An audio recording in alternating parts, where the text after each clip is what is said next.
महाशिवरात्रि क्या है? इस पर्व को लेकर भौतिक संसार में अनेक भ्रांतियां प्रचलित हैं।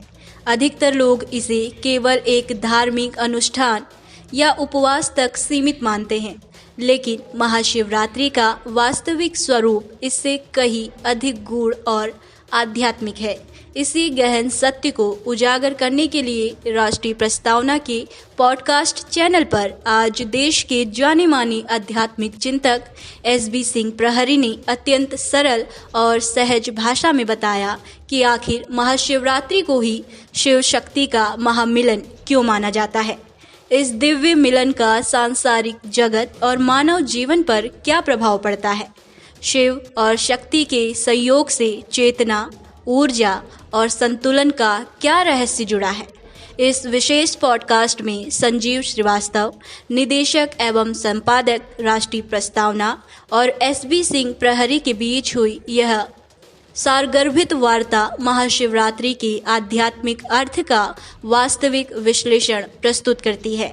ये संवाद न केवल धार्मिक जिज्ञासाओं का समाधान करता है, बल्कि जीवन, चेतना और ब्रह्मांड को समझने की एक नई दृष्टि भी देता है। आध्यात्मिक जगत से जुड़े ऐसे ही गूढ़ रहस्यों और विचारों उत्तेजक संवादों को सुनने के लिए आप जुड़े रहें राष्ट्रीय प्रस्तावना के हर पॉडकास्ट के साथ। नमस्कार, आप देख रहे हैं राष्ट्रीय प्रस्तावना और मैं हूं संजीव श्रीवास्तव। दर्शकों, पता है आपको कि राष्ट्रीय प्रस्तावना समय समय पर समाज के विभिन्न लब्ध प्रतिष्ठित व्यक्तित्व से मिलाता रहता है। आज उसी श्रृंखला में हमारे साथ स्टूडियो में मौजूद हैं देश के जाने माने आध्यात्मिक चिंतक, जिन्हें हम SB सिंह प्रहरी के नाम से जानते हैं। आज हमारे स्टूडियो में हैं। सिंह साहब, राष्ट्रीय प्रस्तावना में आपको बहुत बहुत स्वागत है। जैसा कि जानकारी है मुझे कि आध्यात्म क्षेत्र में आपका चिंतन बहुत ही गंभीर और बहुत ही महत्वपूर्ण है। अभी 2 दिन बाद हमारे देश में और पूरे विश्व में महाशिवरात्रि का पर्व मनाया जाना है। तो महाशिवरात्रि के बारे में पहले तो हमारे दर्शकों को बताइए कि महाशिवरात्रि क्या है, महाशिवरात्रि का महत्व क्या है। संजीव जी नमस्कार, आपके माध्यम से आपके चैनल के श्रोताओं का साधुवाद। महाशिवरात्रि वैसे तो एक हम लोगों के देश में एक पूजा और धार्मिक त्यौहार के रूप में हम उसको मनाते हैं, लेकिन बहुत अच्छा प्रश्न आपने किया। उसके पीछे क्या कारण है, क्या आध्यात्मिक उन्नति का विषय है, जिसको समझना आज के समय में बहुत आवश्यक है। इसको अगर हम कुछ चंद मिनटों में, कुछ चंद खंड में समझे तो मुझे लगता है बहुत अच्छे से समझ में आ जाएगा। या महाशिवरात्रि 3 शब्द हैं। महा का मतलब श्रेष्ठ है। इसके विषय में कुछ भी बताने की आवश्यकता नहीं है, परंतु दूसरा जो शब्द है शिव, शिव के विषय में समझना है। शिव का यहाँ पर अर्थ, भावार्थ शून्य से है। शून्य की जो शून्यता है उसे समझना है कि आज पूरा ब्रह्मांड है, पूरी गैलेक्सी है, उस शून्यता के ही गुरुत्वाकर्षण और संतुलन से स्थापित है। आज बात हम ब्रह्मांड के बजाय मुख्यतः अपने शरीर के विषय में करें तो शरीर के अंदर हमारे जो चेतन तत्व है, वो शरीर के अंदर की जितने भी अंग प्रत्यंग, हमारी नसें हैं, इनके मध्य का जो रिक्त स्थान है वो शून्यता है।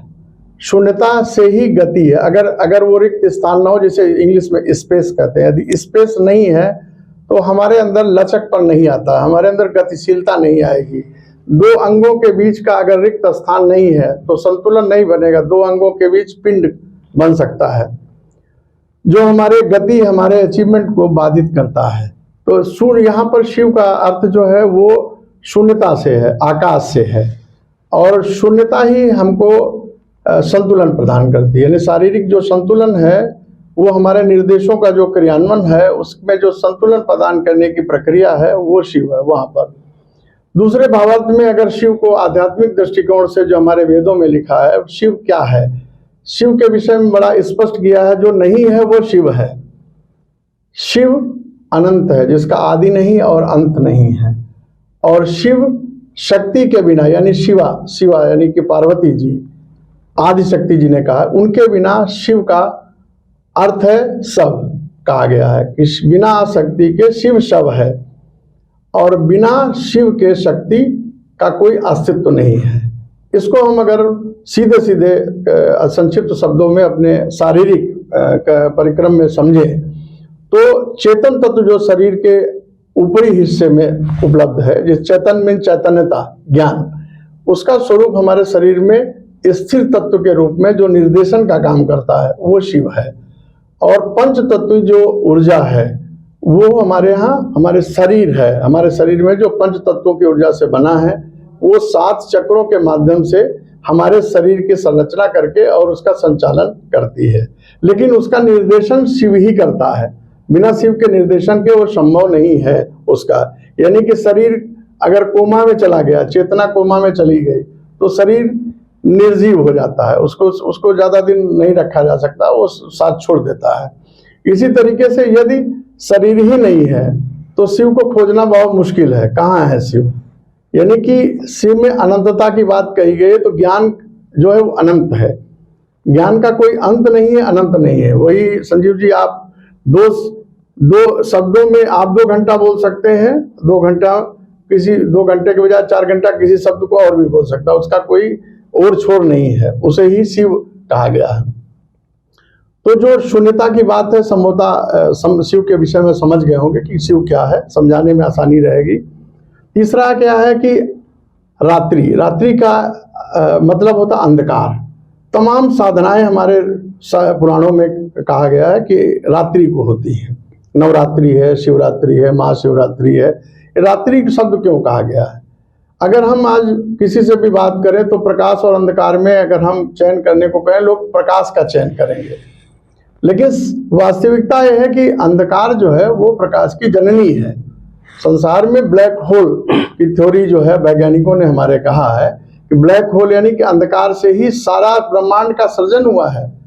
और सृजन जिस चीज से हो रहा है वो अगर इतना सर्वशक्तिमान है तो निश्चित रूप से अगर प्रकाश की बात करें तो हमारे कुछ क्षणिक, हमारा अगर आंख ओपन है, खुला है, तो हम कुछ दूरी तक ब्रह्मांड की दर्शन कर सकते हैं।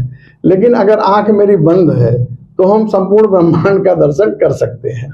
तो अंधकार को बहुत संक्षिप्त में समझा जाए कि अंधकार ही किसी भी चीज का सृजन काम करता है। तो शिव और शक्ति को समझना है तो ये तो महाशिवरात्रि का प्रथम चरण हुआ। शिवरात्रि तो हर महीने आती है, एक तिथि है निर्धारित, जैसा कि आपने बताया कि अनंत अवस्था में शिव और शक्ति का संबंध क्या है।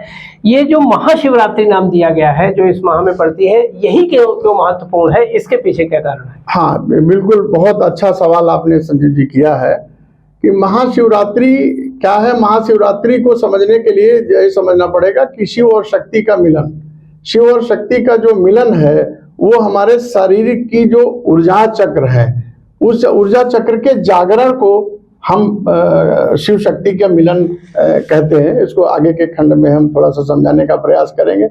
लेकिन इस प्रश्न का सीधा जवाब है कि महाशिवरात्रि के दिन, आज जैसे सोमवार, मंगलवार, बुधवार, बृहस्पतिवार दिन होते हैं तो यहाँ वार होते हैं, तो वार की ऊर्जा है हमारे ब्रह्मांड में स्थिर रहती है।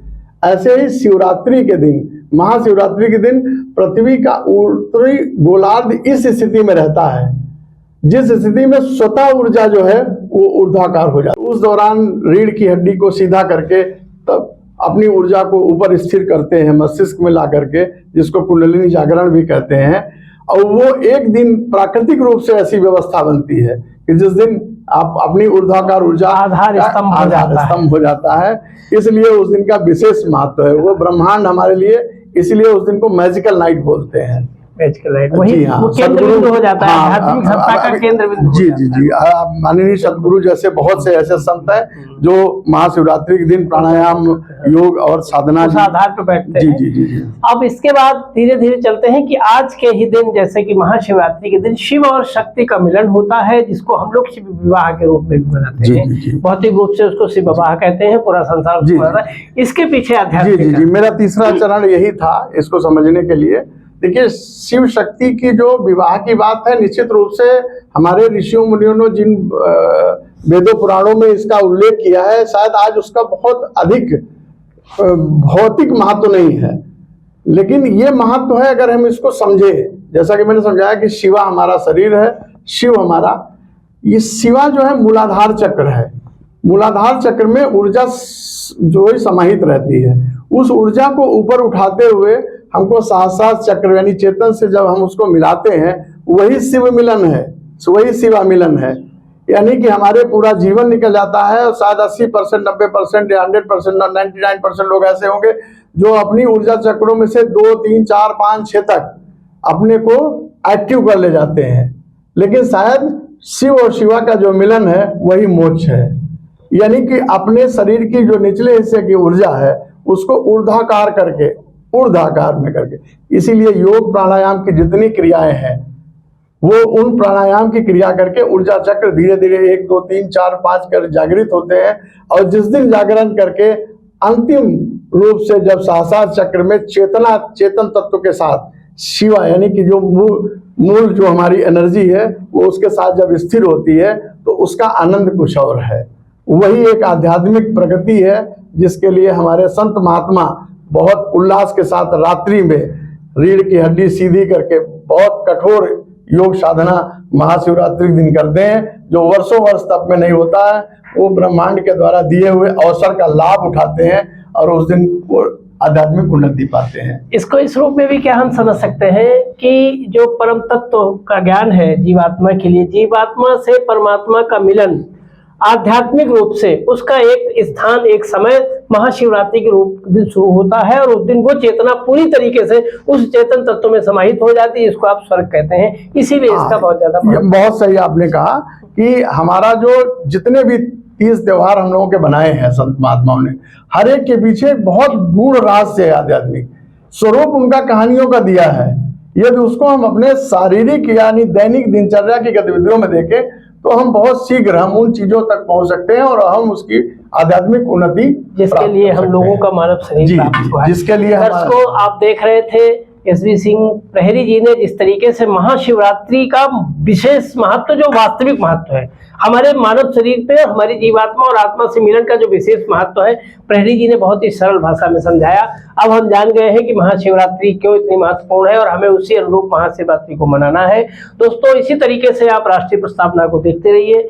आपको ये पॉडकास्ट अच्छा लगा हो तो निश्चित रूप से फॉलो करें हमें और लाइक करें और हमें अपनी राय भी दें कि इस प्रकार के पॉडकास्ट में हम आपको इसी प्रकार की विशेष ज्ञान की बातें बताते रहेंगे। आज बस इतना ही। नमस्कार, जय हिंद।